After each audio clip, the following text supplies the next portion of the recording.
Okay, everybody should get a little notice that we have started our recording. So I want to welcome everybody to Live at Lunch today with myself, Jennifer, and Marielle Hampton, as I said earlier, from Big Island. We're going to talk on herbs and spices today.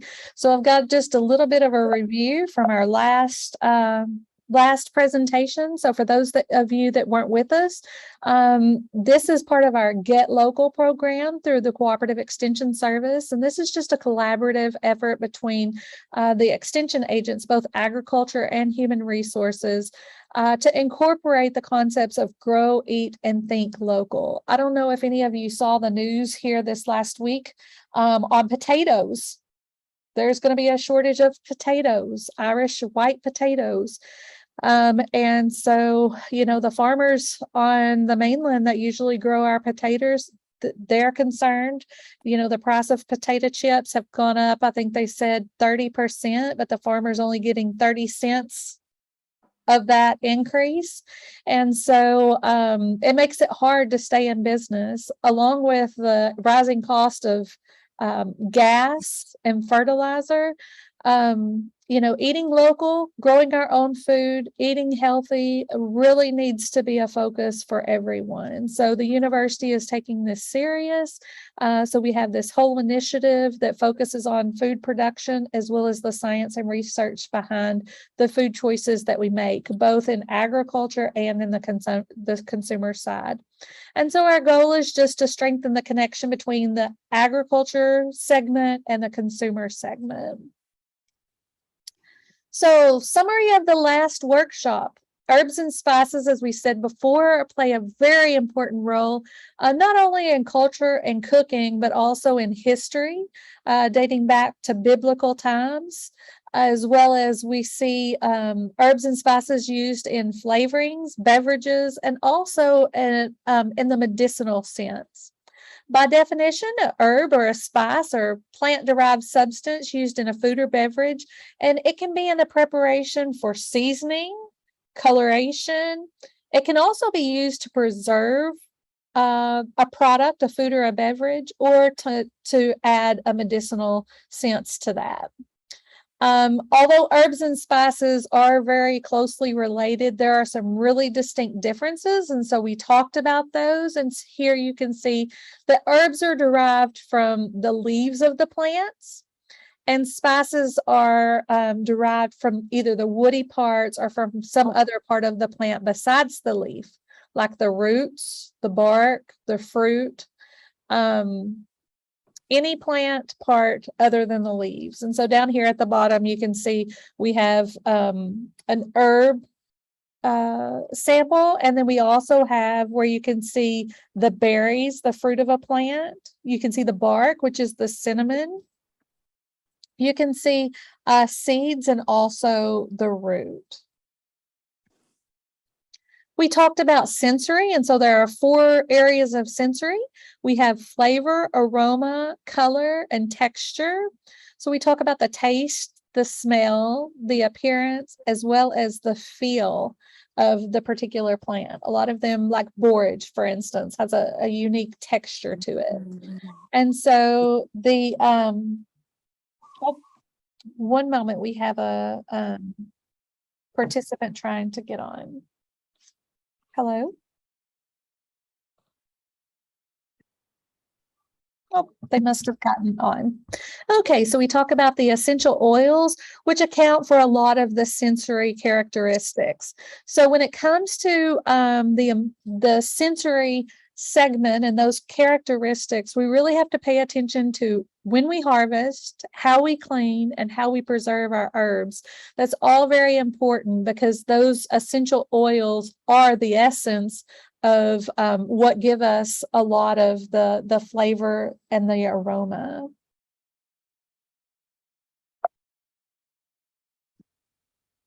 Okay, so we talked a little bit about selection. I'm hoping my little screen here isn't covering this, but you can see Faith over to the right. When we talk about selection preparation and some of the requirements, hey Cherie, thanks for joining us. We talk about a sunny location. We need a well-drained soil or site.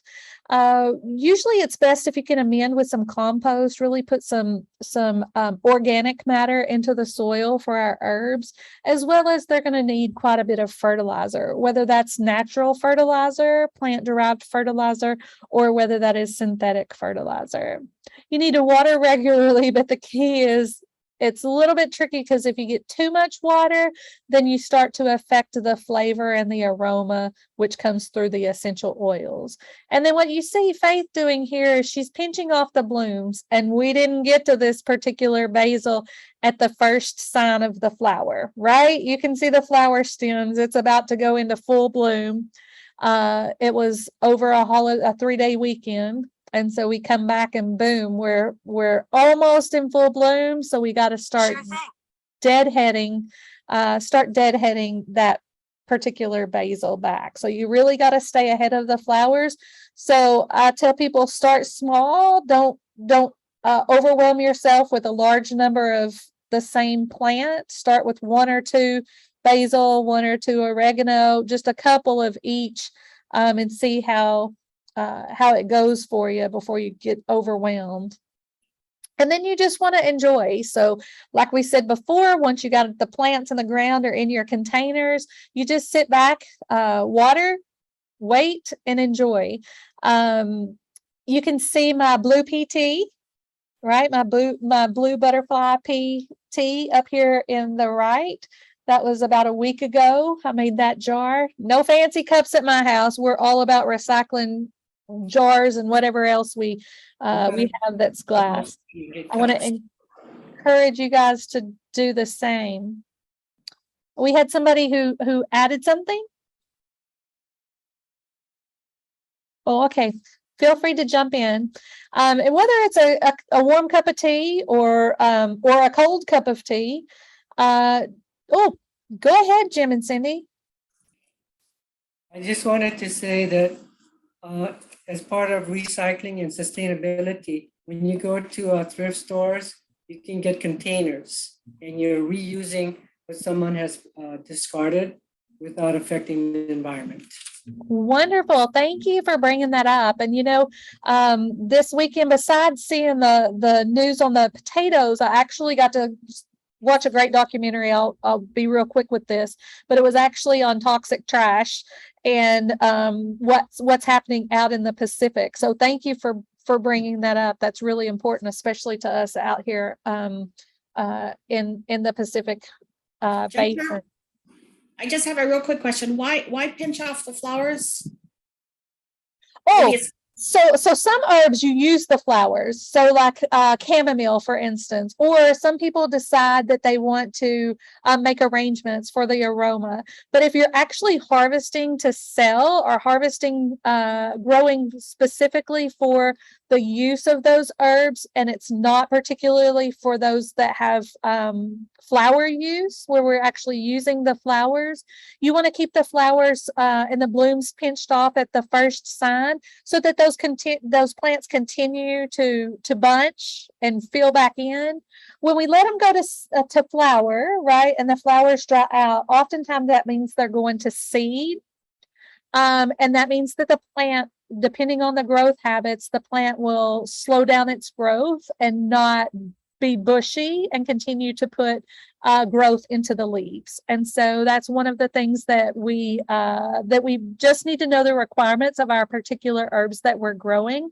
So for instance, basil, unless you're going to be using those flowers for something or using them for an arrangement, oftentimes we would keep the blooms pinched off, and we would let that plant be bushy. Another one is oregano, because we're using the leaves. We're actually pinching off the flowers most often, especially if you were going to sell. If you were like going to do market garden and you were going to sell, that's how we would keep our plants healthy and bushy. And when you do that, when you actually harvest the plants, you're going to leave at least 2 or 3 leaves per stem, just so that you have some growth there to help start igniting that plant, photosynthesis, so that plant can start filling back in. So you don't take everything when you harvest, because you need to leave some plant material there, but you can cut it back quite a bit. But that's why we cut off the blooms. But that's not for all plants. Like I said, chamomile, we're actually cutting the flowers. We want the flowers to form. Whether you're using the flowers fresh or whether you're drying them, because that's usually the part that we're utilizing. So thank you for your question. And then the other thing, hey, we can make some really nice spice rubs. Or Marielle did a butter last time we met. She did a butter recipe and actually said that she had used it on steak. I haven't had any fish lately, but I'm wanting to try that butter on some fish, that's for sure. So the first, I think last time we talked about rosemary and basil. We're going to talk about oregano first today. We're going to talk about oregano, ginger, and lemongrass today. So here you've got a picture of oregano. What I love about oregano is oftentimes you can use it in a garden in between flagstones. It's kind of a creeping plant and it fills in really well. This is young, tender plant. Right now, ours is kind of hanging over. It's kind of draping over the edge of the pot at this point because it's grown quite a bit from here. We usually propagate with cuttings. You can grow oregano from seed. The problem is it usually doesn't turn out true to seed. Now, sometimes it does, but not always. So cuttings are usually more successful and they're also quicker. And you know that it's going to be true to whatever plant you're taking it from.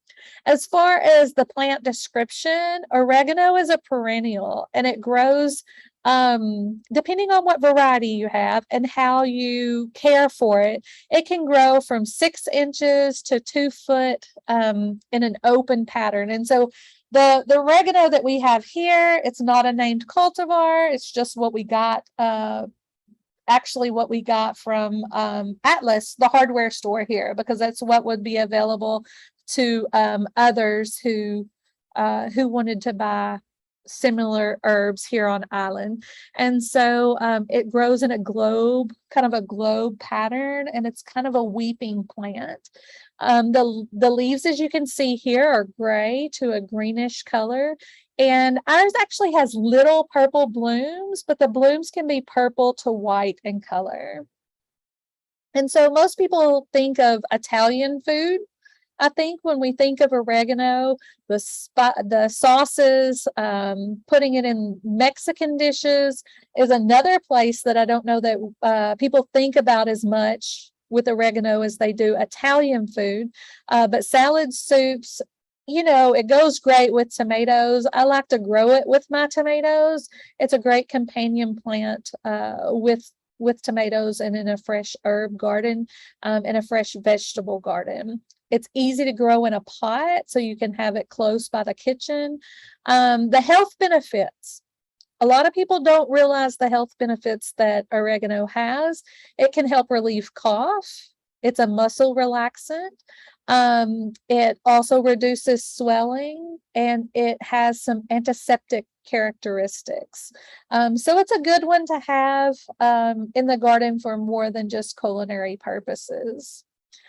This is an interesting picture here. You can see tomatoes, oysters, and oregano there. I thought that was a really neat combination, a beautiful combination as well. But the stems containing leaves should be harvested before the plant begins to set bud. So as we were talking earlier, just like basil, this is another one that you really want to keep the blooms picked back on. However, last year, I actually received a flower arrangement, a floral arrangement, and it was all herbs. And so it was cuttings of herb leaves, as well as the stems with leaves, as well as stems that had blooms on them. And it was absolutely gorgeous. It was fresh when I got it. I had it for about a month because as it dried, it continued to be just as beautiful and just as aromatic. The leaves are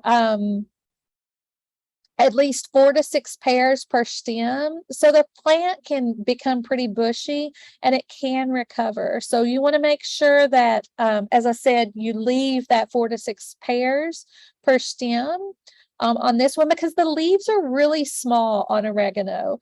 When I first started growing herbs, I thought that oregano was a larger leafed plant, but the leaves on it are fairly small. Air drying, oven drying, or dehydrator work really well. On your oven, you're going to set it really low and then low temperature and dehydrate for quite a long time. It could be a couple of hours to 24 hours, depending on what type of plant you are trying to dry. Most of us do it air drying because we are here in the tropics. It's pretty easy to do. You can just bundle the stems with strings or rubber band and hang them upside down. The only problem is, especially if you have the blooms on, is as you hang them down, you'll have little particles that will be falling off. So you may have to dust those or kind of shake them to get them off, but you don't want to knock the leaves off. So it can be a little tricky. Leaves are ready when they crumble. So they're dry enough when they crumble off the stem, but make sure that you don't crush and crumble the leaves until you're ready to use them. Simply because once you crumble or crush the leaves, you've already opened up and released those oils. So that's when you start to get that real high sense of aroma, as well as your flavor. And so you don't want that to dissipate. So don't break them or crumble them until you get ready to use them.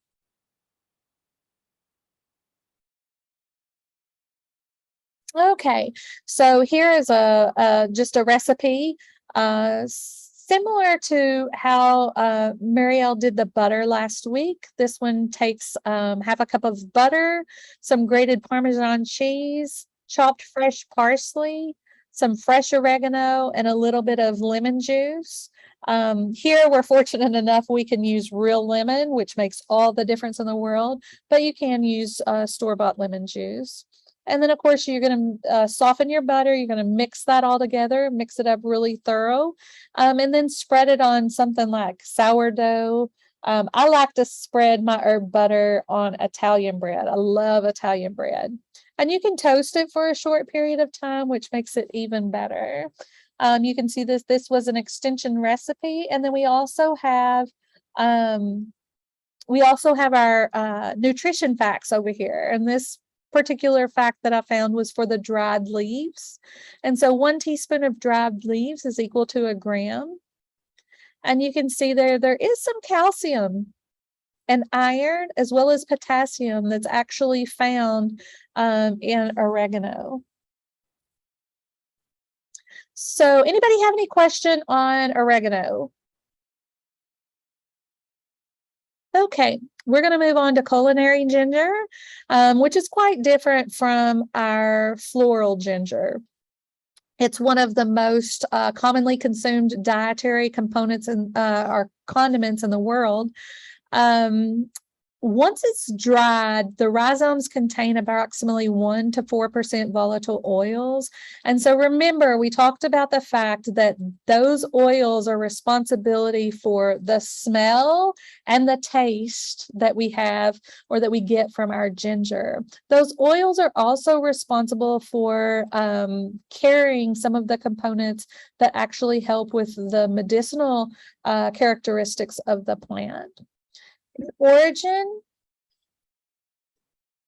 Its origin dates back thousands of years to China, and then it traveled to India and continued to move till we saw it on the trails that we see today. Now we got to remember that ginger, as well as several other herbs that we'll talk about in this series, were actually commodities that were used as for bartering. This was a monetary source used for bartering. And so the rhizome, the part that you see at the bottom or the root of the plant, is actually what we ingest. So this makes it a spice, because if you'll remember, herbs or anything that are made from that come from the leaf part of the plant, and spices come from anything other than the leaf most often. So here you can see my pots of ginger from last year's harvest. We propagated them by rhizome. You just got to make sure that you choose rhizomes that don't have any blemishes or decay. You really want to disinfect before you plant and after you harvest as well. So before we plant, we take our rhizomes, we dip them in a 1 part bleach, 9 parts water solution.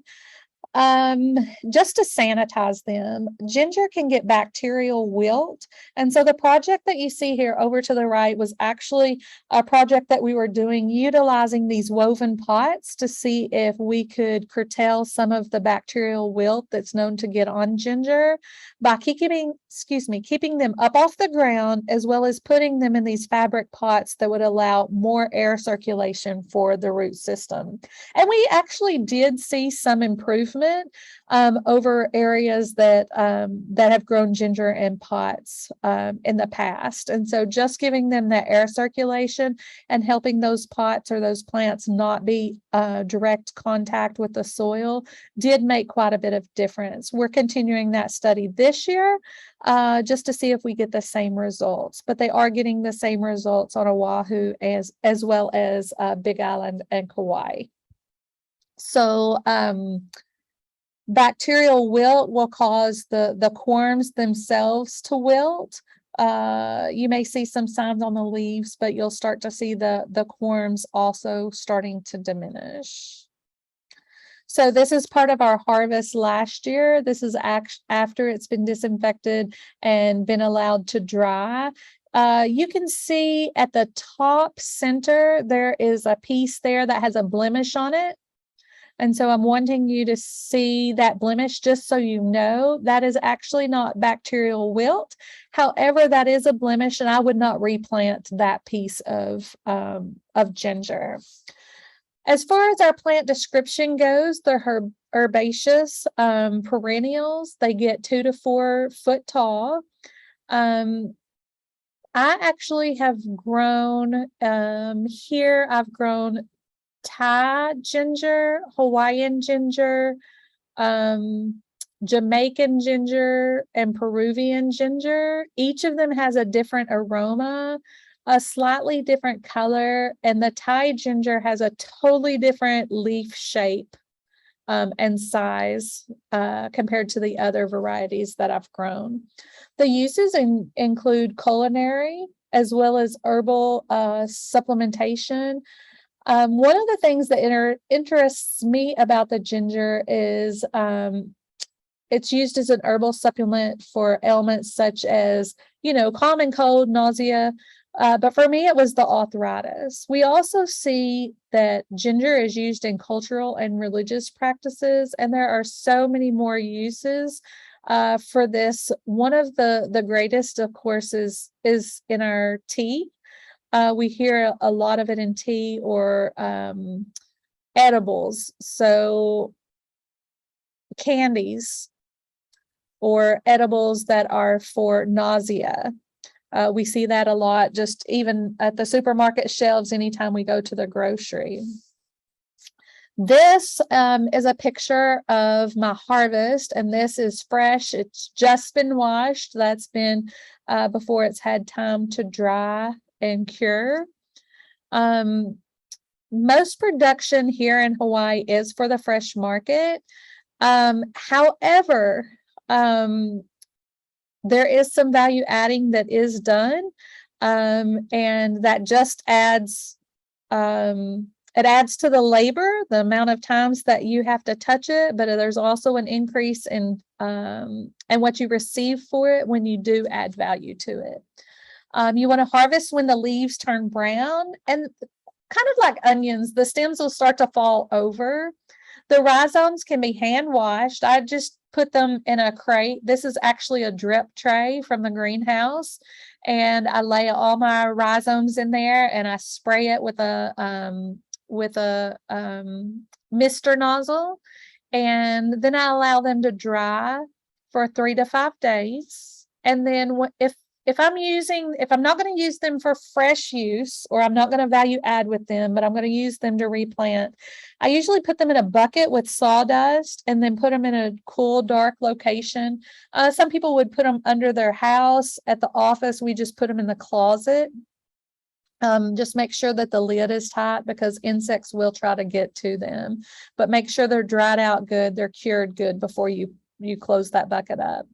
If you wish to pickle ginger, you want to harvest early before the rhizomes start to really get fibrous, where they're more tender. So here is a recipe for pickled ginger. You can see it at the top over at the right. So you take 2 large pieces of ginger. You're going to need a cup of rice wine vinegar. You're going to need 5 to 7 tablespoons of sugar and 1 teaspoon of salt. You want to make sure that you peel your ginger and you cut it up into small pieces. You're going to put the ginger in the jar, add the vinegar, add the sugar. The vinegar and the sugar, you're actually going to put in a small pan and you're going to bring it to a boil. You don't have to boil it for a really long time. You just got to make sure that it gets hot enough that the sugar melts and dissolves into your vinegar. And then you're going to pour that hot mixture over the top of that ginger, which is in the jar. Make sure that you cool it before you cover it with the lid, and then you're going to place in the refrigerator. It's going to take about a week before you start to see your ginger start to change color. It's going to turn kind of a light pink to a salmon, to a salmon color, and then you can slice it very thin and serve it chilled, or I guess you could serve it at room temperature. We usually eat ours chilled. Very savory. So here you can see the nutritional facts on ginger. Again, we've got some calcium. We don't have iron in our ginger, but you can find some calcium as well as potassium can be found in ginger. The next one that I'm going to talk about is actually lemongrass. Lemongrass comes from the West Indies, but it actually originated in Malaysia, and then it traveled over to Thailand, Cambodia, Vietnam, and really became a culinary hit for all of those areas, including Indonesia. When we talk about propagation, lemongrass is generally grown from divisions. You can order seed for lemongrass, but it typically does not grow very well, and it takes a really long time to get started. You want to plant it in a sunny location that's well drained, and you want to make sure that you fertilize this particular plant. It is a perennial because we are eating the leaves or utilizing the leaves most often. So this one is interesting. So we utilize the leaves most often, and they're long and narrow. They can get 2 to 3 foot tall, but at the base, you can see this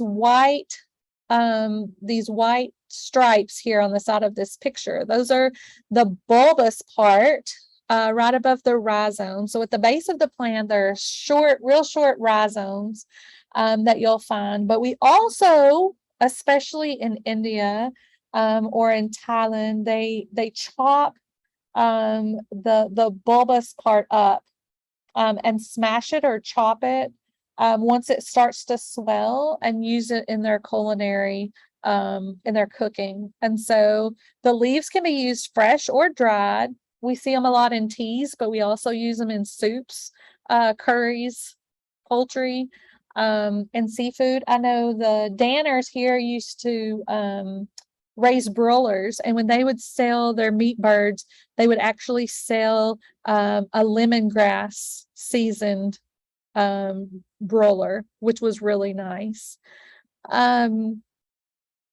Let's see. Oh, the other thing I didn't mention was the essential oils on lemongrass. I know I use the essential oils when cleaning.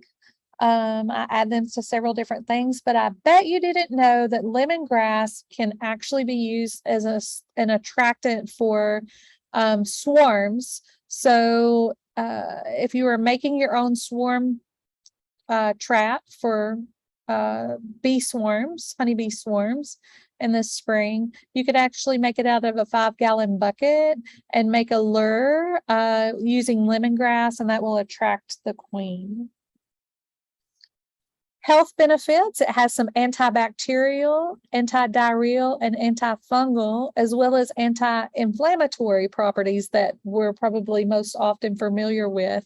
But I thought it was interesting that it has the it's hard for me to say, filarial. This is a parasitic worm, so it also can be used against that. I thought that was very interesting. Harvest and storage. So the leaves can be harvested as needed and used fresh or dried. So you can bundle them and hang them to dry. You can braid them and let them dry. You can just lay them out to let them dry. The white tender part that I was talking about at the base of the plant can be harvested as it starts to swell. So it'll be pretty tender, and it can be chopped or crushed. Some people grind it. You can even make slivers out of it and cook with it. It can be lemongrass. Any of these ways can actually be stored up to 6 months. So I like to dry mine and chop it up, put it in a jar, and then pull it or grind it, either one, and then pull it out and cook large pots of tea as I'm ready for them. So the recipe that I chose to share with you guys is actually an extension recipe.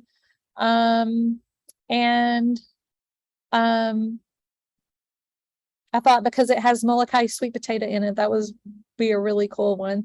But you got some olive oil, sweet onions, garlic.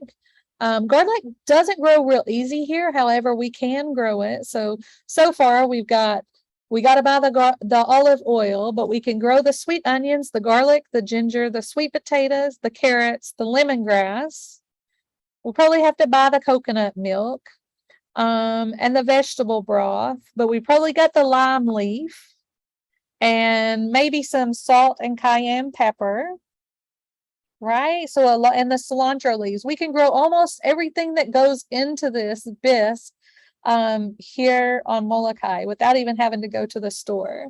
So the directions are pretty simple. You're going to heat the olive oil in a pan and add your onion, cook it about 5 minutes, then add your ginger and your garlic and cook for another minute. Then you're going to add your sweet potatoes, your carrots, your lemongrass, and your lime leaf. So that's a kefir lime. Add your broth and enough water to cover everything that you've just put in and bring it to a boil. Then you're going to reduce your heat. You're going to cover, simmer, and that's just to wait till your potatoes are tender. So probably about 15-20 minutes, depending on how your oven cooks, or your stovetop. Then you want to make sure that you remove the lemongrass leaves as well as the lime leaf. You're going to take about 1.5 cups of the liquid. You're going to add your coconut milk, your salt, and your cayenne pepper. You're going to put everything in the blender until it's smooth. Then you can add your juice. If you didn't use a lime, kefir lime leaf, then you can add lime juice at this point. So you have the option. And then you just add water to the consistency that you want, and you can garnish with a little bit of cilantro if you've got it around in the garden. So it's pretty easy, super tasty.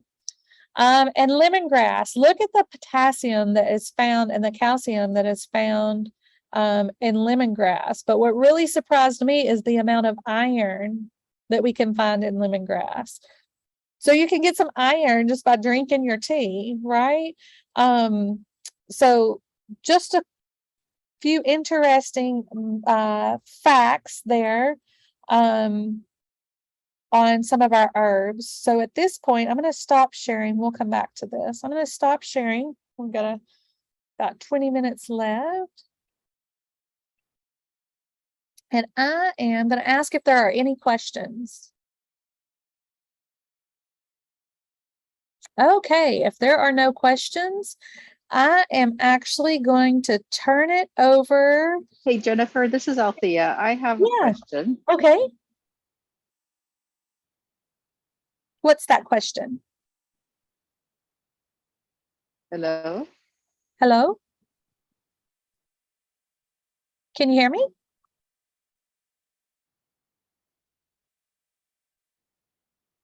Marielle, can you hear me? Yes, I can. Okay, so I think it must be her. Okay. Okay. Althea, if you can hear me, if you'll just type it in the chat, then we'll pick it up and go from there. Marielle, I'm going to turn it over to you if there are no questions. Great. Thanks so much, Jennifer. So today I'm going to be talking about homemade herbal tea, which is a great way to use those herbs that you have growing in your garden. It's nice because if you're a really hot environment, you can have cold tea as well, which sometimes we forget. You can always make herbal tea and then cool it down and have it with some ice and maybe a squeeze of lemon. It's really refreshing. So what is herbal tea? We know that traditionally tea is actually made from the leaves of the tea plant, whereas herbal teas are going to be produced from the leaves, bark, roots, fruit, or flowers of other plants. So these are things that are not the tea plant, which could be any of the herbs that Jennifer was talking about today or the spices. So here in Hawaii, we have a great variety of plants that we can grow here because we are in a tropical environment. Some of them are more traditional culinary herbs like basil or even rosemary you can make tea out of. Some of them are flowers like chamomile or lavender. And then others you would be using the leaves like peppermint or a spearmint or a lemon balm. We have a couple here which are more unique compared to the mainland. Mamaki is of course a native plant that you can make tea from the leaves of that. Mulberry is another thing that grows here. It's often used for the fruit, but you can also use the leaves to make tea, which is supposed to have some health benefits. As Jennifer mentioned, lemongrass is a great one. I don't know if you guys have ever had cranberry hibiscus. I really like that one, and that is an interesting tart flavor. So these are all things you could grow pretty easily in your garden. Some are going to be a little harder to grow than others. For example, stevia is something that, for me at least, has been kind of finicky. Stevia is an interesting plant that actually has a naturally sweet flavor. It doesn't actually, it isn't a sugar plant, but if you add it to, for example, your lemongrass tea, it's going to add some nice sweetness to it without actually adding any sugar, which can, of course, have some great health benefits. There are so many different mints that you can use for teas. So this, for example, came from our local hardware store. This is a chocolate mint. It looks mostly like a peppermint with those purple stems. There's chocolate mint, there's orange mint, a whole bunch of different kinds that all have slightly different flavors. And then of course you have like your classic spearmint.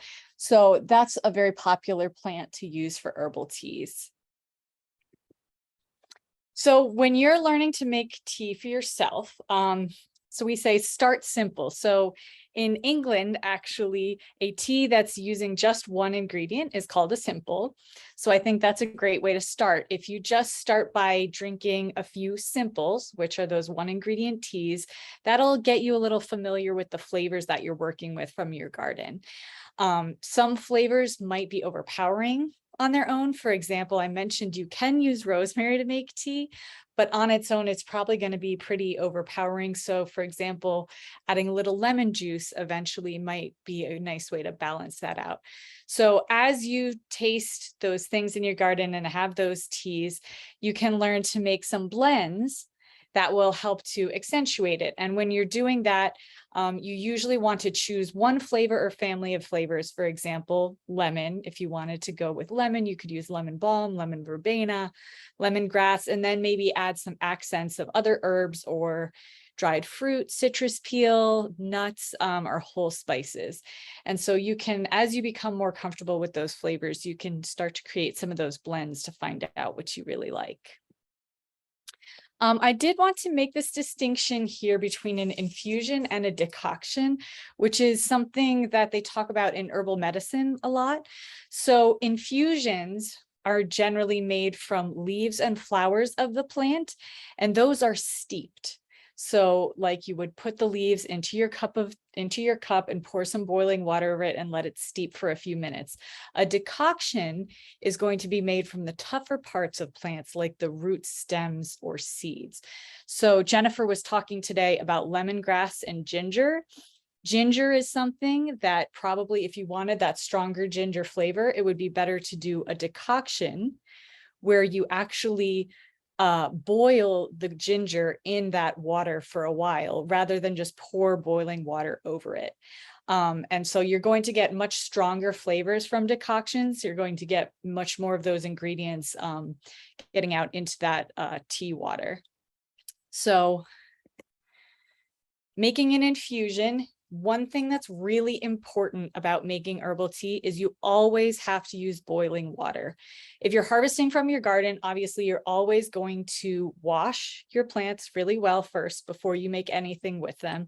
But since it doesn't go through the curing process that a traditional tea would go through, there could still be microorganisms or bacteria growing on whatever you're using. So the boiling water is partly to help to temper that and try to eliminate some of those potentially harmful microorganisms.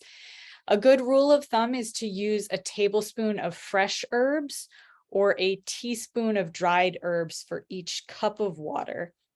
So a typical mug of tea, which is like this, is probably 1.5 to 2 cups of water. So if I was making an herbal tea infusion in this, I would probably use 1.5 to 2 tablespoons of fresh herbs or 1.5 to 2 teaspoons of dried herbs. So there are a few different ways that you can do this. Let me go ahead and show you my document camera. So I have a couple different options here for ways that you can make an herbal tea infusion. One of them is a traditional tea ball. So this one just pops right open. So you could put your dried or fresh herbs right in there, close it up, pour your boiling water and letting it steep. You could also use one of these really cool tea strainers, which has all these very fine holes in it. So you would just put your fresh or dried herbs in there and pour the boiling water over that so that when it's done steeping, you can just lift that out, and that's really easy. You can also just do a simple strainer and strain things out that way if you have larger chunks. But this is nice because, for example, when you're using dried herbs, you can get a lot of small crumpled pieces. And so it's nice to have something like a tea ball or a tea strainer that are going to help eliminate that so you don't have a bunch of little particles in your tea. Okay.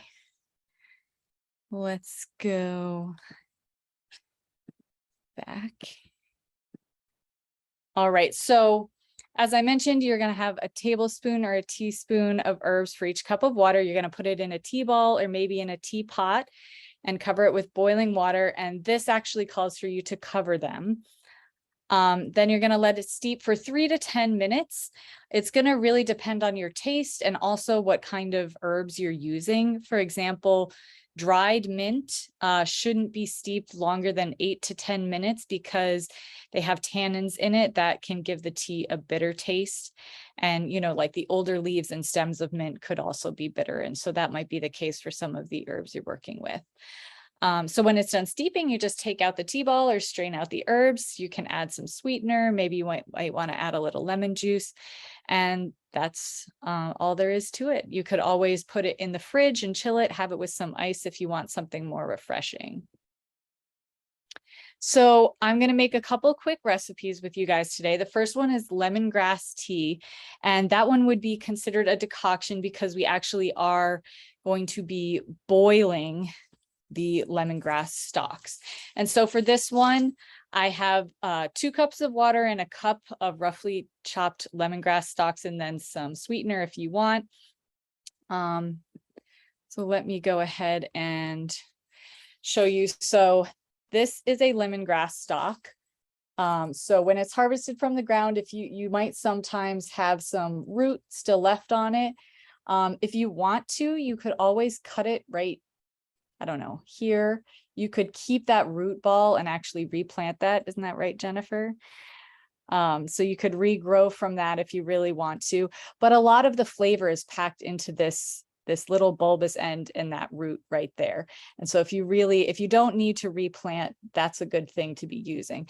So when I make this recipe, it calls for a cup of roughly chopped lemongrass stalks. So I would probably cut about here. So I'd be taking off most of these leaves, and then I'd just be roughly chopping that and using that for my tea. So I've actually got this started because the recipe calls for, it takes about 15 minutes to make this decoction. So as I mentioned, I had those roughly chopped lemongrass stalks, about a cup of those. What I did was I boiled them for about 5 minutes, and then I simmered them for about 10 minutes. So you can already tell that's going to make a way stronger tea than if we were just, for example, using the leaves of the lemongrass or using the chopped stalks and just pouring boiling water over it. So this has been cooling for a bit here. I'm just going to strain it out. The easiest way to do this, let's see.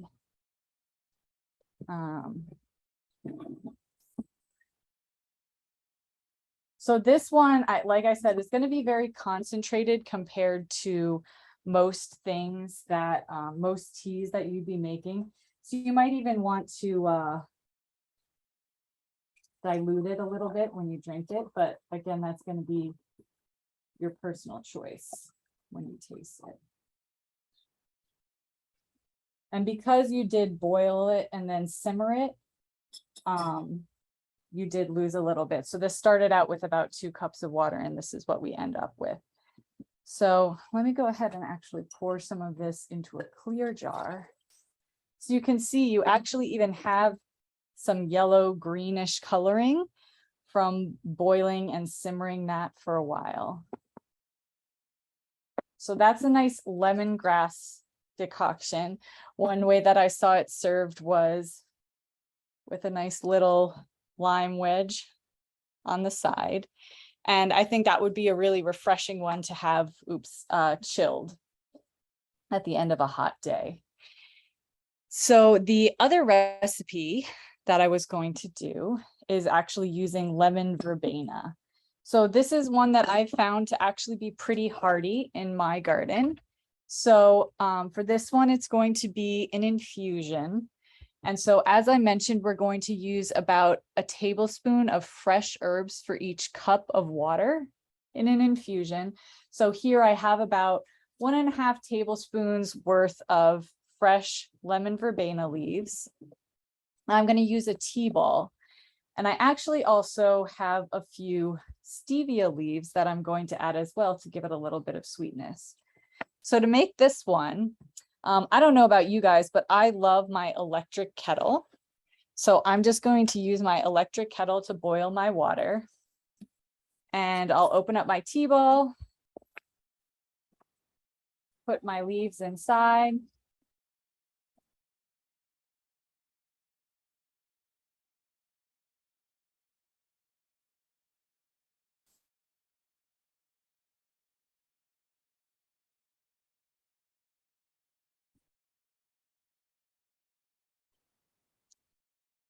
Okay. And again, we want our water to be boiling so that we make sure, just in case there are any microorganisms left on there, that will hopefully kill those. All right. And now I'm just going to pour my boiling water over my tea ball. And I'll let this steep for about 3 to 10 minutes. I might jiggle it around a little bit, but this one is going to be a much lighter flavor than what we were using. It's still going to have a nice lemon flavor, but it's going to be a much milder drinking experience than that really concentrated lemongrass decoction. So ginger is a great example of something that you could do as an infusion or a decoction. If you just want something quick and simple, you could just pour some boiling water over some sliced ginger, or you could put it in a pot of boiling water and simmer it for 10 to even 30 minutes and get a really flavorful, concentrated drink that you could dilute or drink as is. That's going to have a lot of great medicinal properties. All right. Any questions?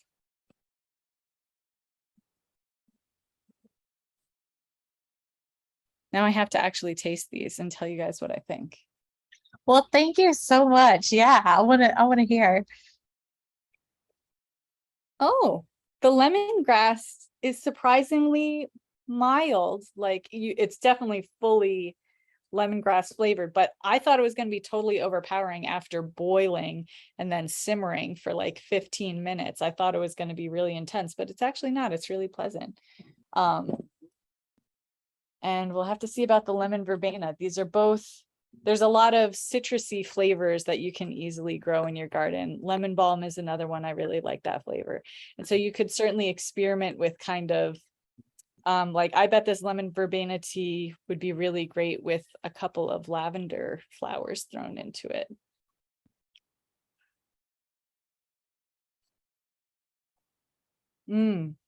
Oh, that's good. Oh, and the stevia, you can taste the stevia from just a few leaves. It's a little bit sweet without adding any sweetener. Oh, that's really pleasant.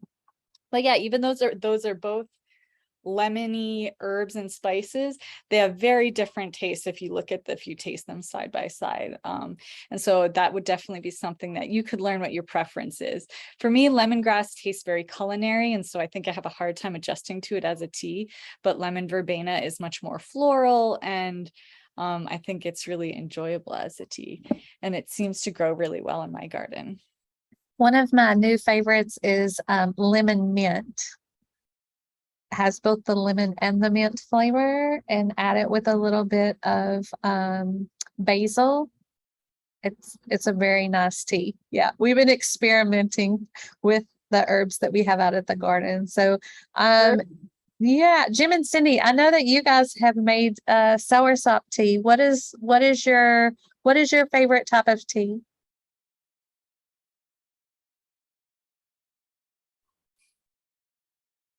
Ginger and lemon. We actually, yeah, we like soursop, but we also like mamaki or ginger and lemon. Okay. Oh, that sounds really good. So there's been a couple of questions that have come up in the chat. So I'll just go through a couple of those. We did have a question about the Molokai sweet potato lemongrass bisque, if the coconut milk could be from the coconut. And yes, as long as it's the actual milk and not just the water, that's, it's going to make the consistency of it's going to make a difference. The other thing that we had, Jim and Cindy just asked about the stevia seed, and I actually saw a stevia seed at Atlas last week. So it wasn't a named variety, but it was, it's going to do, and it's going to have flavor for you. One of the places that has a lot of really good herb selection as far as seed goes would be Johnny's. Marielle just put it in the chat there. Another question that we had, let me look back. I think there was one more that we had. Oh, we had a question on, is it better to dry your herbs or have them fresh? And that's just personal preference. Yeah, drying the herbs will help them store for a little bit longer, but herbs aren't meant to be stored forever.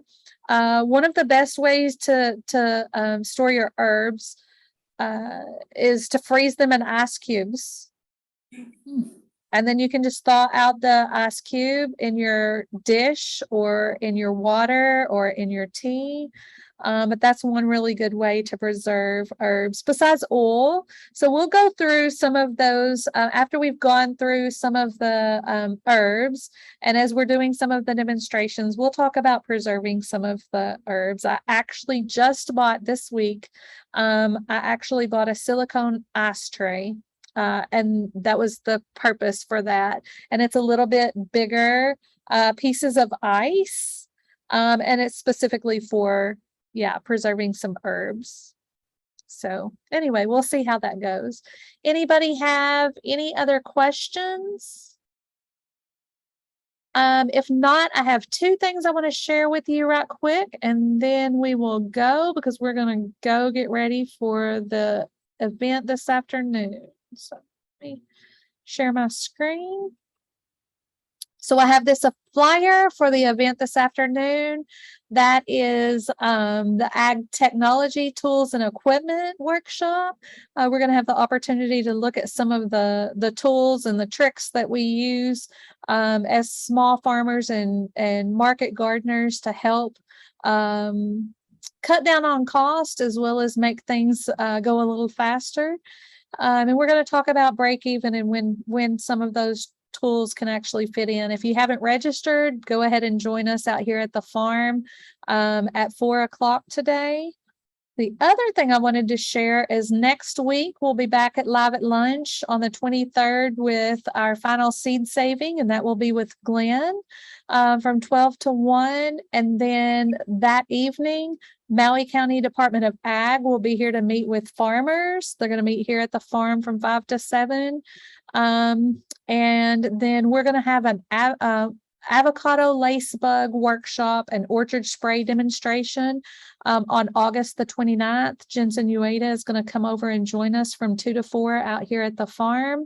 And we're going to talk about the avocado lace bug that's recently been found on Molokai. It's only known to be on Oahu and Big Island at this point until last week. And then we're going to talk about how to adapt a leaf blower and a spray tank to make a mister for the orchard or for your larger trees to help treat them.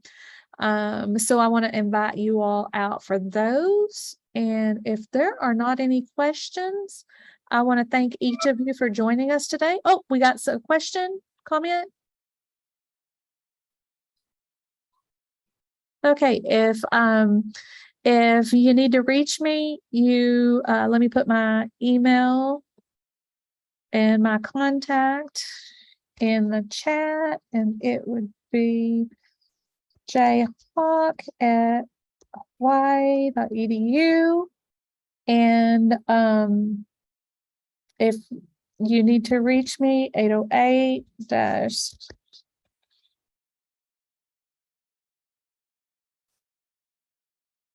text is the best way to reach me out here on the farm. So I want to thank you for joining us. And I also want to thank Marielle for joining us and for your lovely demonstration. You were even color coordinated with your mug and your tea ball. That was great. That was great. Well, thank you, everybody. And if we don't see you out at the farm this afternoon, we will see you next week for Live at Lunch. And then I'm going to be gone in September. Marielle will be leading the way for herbs and spices in September for our Live at Lunch. So just watch your email. I'll be sending out I'll actually be sending out a schedule probably next week for our September Live at Lunches. If you have any suggestions on what you want to hear about or a certain herb that you'd like for us to throw into the mix, just send me a text or an email and we'll make sure to add it in. Thank you guys so much for joining us and have a wonderful week. Thanks, Jennifer. Thank you. Thank you.